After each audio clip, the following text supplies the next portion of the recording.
पावसाळा सुरू आहे तर प्रत्येकाची काही ना काही गरम खाण्याची इच्छा होते आणि बऱ्याच वेळा असं होतं की भाजी घरात शिल्लक नसते आणि मग काय करू भाजीचाच विषय असतो. मग अशा वेळी काय करायचं बघा, अशी थालीपीठं बनवून घ्यायची आणि त्यासाठी काही पीठ बनवून ठेवायची प्रत्येक वेळी गरज नसते. आता मी इथं काय केलं, अगदी सिंपल पद्धतीने थालीपीठं बनवले आहेत. जेव्हा मी कधी आवर्जून अशी थालीपीठाची भाजणी वगैरे करेल तेव्हा तो डिटेल व्हिडिओ मी शेअर करेल. हे तर मी तुम्हाला शॉर्ट्समध्ये सांगू शकते की बाबा माझ्याकडे जे माझ्या मुलीचं सेलॅकची पावडर शिल्लक होती ती, प्लस थोडंसं डाळीचं पीठ घेतलं आहे, गहू आणि ज्वारी, अगदी 4च पीठं घेतली आहेत आणि त्यामध्ये आपल्याकडे असणारे मसाले ॲड करायचे आणि झालं आपलं अगदी सिंपल पद्धतीने आपली थालीपीठ तयार होतं. तर इथे बघा मी काय 4 प्रकारची पीठं घेतली आहे. जसं मी तुम्हाला सांगितलं, तुम्हाला जी पीठ काही जण बाजरीचं पीठ शिल्लक असेल तर ती ॲड करतात, पण त्यानं काय होतं थोडीशी थालीपीठं काळसर दिसतात. बाकी तुमची आवड आहे आणि जर ठेचा तयार असेल तर तो ॲड केला तरी चालेल किंवा मग पटकन अशा मिरची आणि लसूण आणि जिरे भाजून घ्यायचे आणि ते ॲड केलं तरी सुद्धा चालते, दरदरी असं वाटून.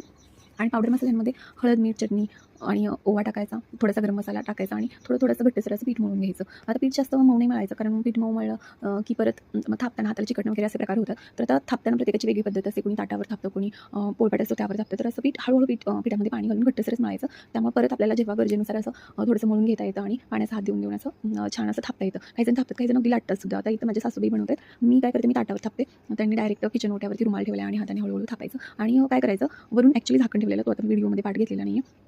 तर थालीपीठ असं रुमालाने सोडलं की थोडंसं झाकण ठेवायचं. तर झाकण ठेवलं म्हणजे छान असं दोन्ही बाजूनी भाजतं. काही जण तर एका बाजूनीच भाजतात, आम्ही दोन्ही बाजूनी थालीपीठ भाजतो. तुम्हाला कसं आवडतं ते त्यानुसार तुम्ही दोन्ही बाजूनी भाजा किंवा एका बाजूनी भाजलं ताट ठेवून तरी चालतं. म्हणजे एक बाजू चांगली खरपूस भाजते आणि वरची बाजू वाफवून निघते, तशी सुद्धा थालीपीठं छान लागतात. असं बघा, म्हणजे झाकण ठेवलं ना की वरचा भाग छान असा वाफवला जातो. मग अगदी तुम्हाला दोन्ही बाजूनी भाजण्याची गरज सुद्धा नसते. आणि ऑइल सुद्धा तुम्ही तुमच्या चॉईसने घ्या. इथं आम्ही थोडंसं जास्त वापरलेलं आहे ऑइल. नाही तर लगेच लोक बोलतात की इतकं तेल वापरायचं असतं का, तर ते सगळं तुमच्या चॉईसवर राहतं. तर भाजीची जास्त कटकट होत असेल तर असं, पण शक्यतो थालीपीठासोबत दही, उसळ वगैरे खायला छान वाटतं. तर ते सकाळच्या नाश्त्यामध्ये केलं तर बरं वाटतं जरा. म्हणजे मी तर मोस्टली संडेला वगैरे असं सकाळच्या वेळी गडबड होत असेल आणि काही मला दुसरं काही सुचत नसेल तर मी अशी पीठ मिक्स करते आणि थालीपीठ बनवते. तर रेसिपी नक्की ट्राय करा.